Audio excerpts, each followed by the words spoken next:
Senin esok, Timnas Garuda akan menghadapi Myanmar di laga perdana Piala AFF 2024. Kabar baik, striker Rafael Struijk bergabung lebih cepat dengan skuad di Myanmar.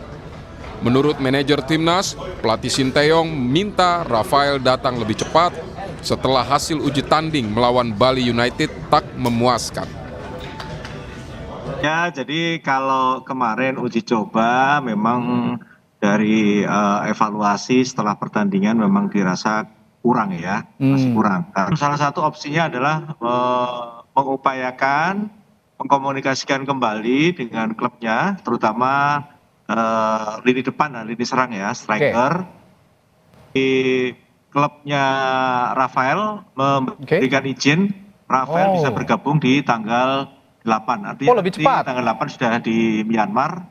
Dan insya Allah mungkin tanggal 9 kalau memang dirasa perlu itu bisa diturunkan. Kira-kira seperti itulah ya. Pelatih Sinteyong memboyong 24 pemain untuk berlaga di ajang Piala AFF. 3 penjaga gawang, 9 pemain bertahan, 6 pemain tengah, dan 6 penyerang. Di antara deretan pemain muda, STY tetap menyelipkan sejumlah pemain timnas senior seperti Asnawi Mangkualam, Pratama Arhan, Marcelino Ferdinand hingga Rafael Struijk.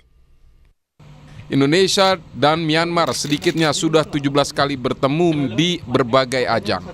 Dari jumlah itu, Indonesia menang 10 kali dan kalah 4 kali. Sisanya berakhir imbang.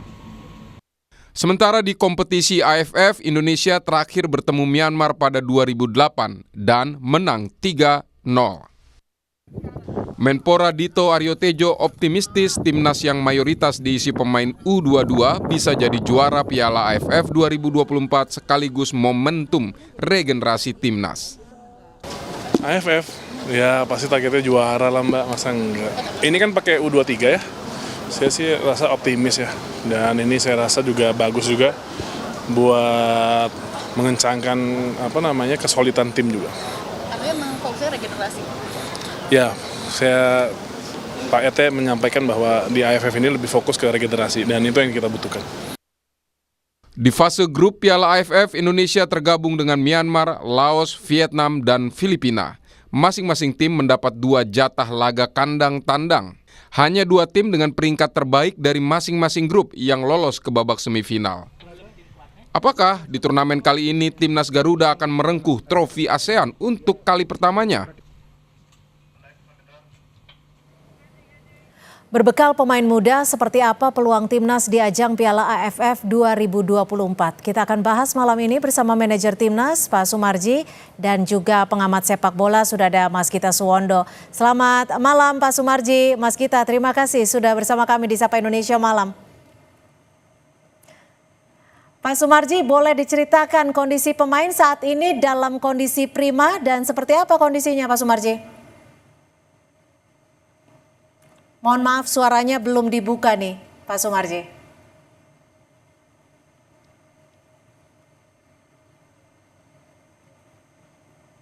Ya, Pak Sumarji silakan.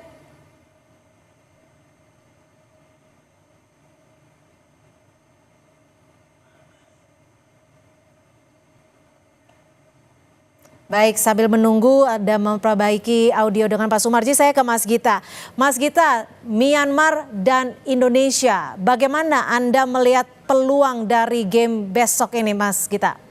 Ya, walaupun kita hanya menurunkan under 22, tapi saya pikir bahwa dengan segala macam pengalaman yang telah dimiliki oleh para pemain senior yang mengisi kekosongan di under 20 itu, rasa-rasanya kita akan bisa mengatasi Myanmar ya.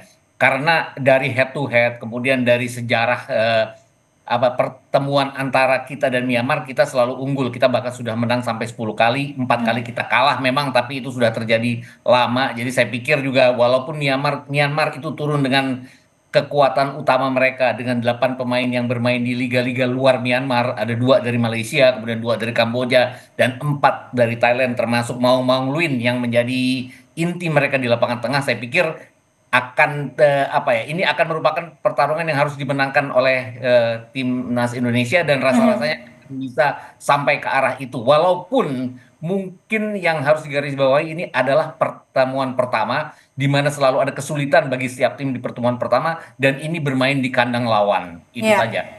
Harus memenangkan laga ini. Lalu STY ini kan punya pakem formasi 3-4-3 nih. Nanti kira-kira di Piala AFF apa yang harus dicoba oleh STY? Apakah menggunakan formasi yang biasa digunakan atau justru harus mencoba formasi baru? Kemarin kan terakhir melawan Arab Saudi dia merubah menjadi 3-4-1-2 ya dengan Ya. memberikan kebebasan bermain bagi Marcelino Ferdinand. Dia menjadi satu pemain yang berdiri di belakang dua striker. Saya pikir dengan skuad yang dimiliki oleh STY sekarang yang ditentukan oleh STY, saya pikir cukup peluangnya untuk bermain dengan pola yang sama ya 3-4-1-2 atau 3-4-3. Artinya dengan 3 center back, kemudian 4 pemain tengah di mana 2 diantaranya adalah winger back Ya. back Pratama Arhan dan Asnawi Mangko Alam yang kebetulan adalah 2 pemain senior, kemudian Marcelino akan menjadi inti di belakang dari 2 striker. Entah itu Arkan Kakak atau Hoki Caraka. Karena kalau saya melihat berita-berita di sosial media kan katanya Rafael Struijk kemungkinan bisa bergabung. Tapi apakah akan langsung bermain atau tidak saya nggak tahu. Kalaupun tidak akan ada Arkan Kakak dan Hoki Caraka di depan dari Marcelino Ferdinand. Oke, saya langsung ke Pak Sumarji. Kondisi teman-teman pemain seperti apa malam hari ini? Apakah dalam kondisi prima secara keseluruhan? Pak Sumarji? Ya. Jadi suara udah dengar ya? Sudah, silakan. Ya, baik. Jadi secara keseluruhan kondisi para pemain dalam kondisi yang sangat baik ya, sangat fresh ya, tidak ada satupun yang cedera. Sekarang ada 24 pemain yang bergabung. Barusan juga ini tadi pagi Rafael juga sudah bergabung dan sekarang sudah. Tapi artinya besok langsung diturunkan nih Rafael nih, Pak Sumarji? Ya, kita lihat situasinya. Kalau starter sih tidak, karena kan memang baru gabung ya, pasti kan juga harus diperhatikan hal-hal yang memang tentu menjadi perhatian khusus, terutama kalau capek kan pasti tidak efektif kalau diturunkan. Sehingga kita akan melihat. Tentu itu semua keputusan Coach Sintayong besok siapa yang akan menjadi starter dan siapa yang akan jadi pemain cadangan. Tapi kalau latihan hari ini tadi Rafael sudah diturunkan ya Pak Sumarji ya? Ya semuanya 24 pemain latihan semuanya. Langsung latihan. Menu latihan apa saja nih kalau boleh dibocorin ke kita saat untuk persiapan melawan Myanmar besok?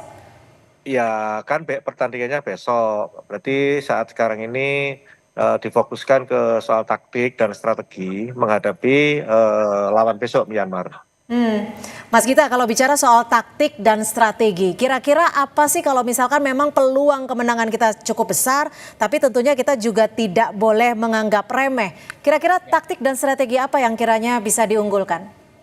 Saya pikir ya sama seperti Sintayong sebelumnya bahwa walaupun ini under 20 itu kan ada beberapa pemain yang sebenarnya sudah menjadi pilihan Sintayong pada saat harusnya mereka bermain di Piala Dunia under 20 yang kita tidak jadi tuan rumah. Jadi saya pikir bahwa Sintayong juga dengan strateginya pasti akan melakukan press awal untuk mencoba mencuri kemenangan sejak ke awal dari melawan Myanmar. Walaupun itu tadi ini pertandingan awal pasti akan ada kehati-hatian, tapi kita wajib untuk lini pertahanan pasti akan tetap menjadi andalan dari Sintayong untuk kemudian melakukan build up serangan balik yang selalu biasa dia lakukan.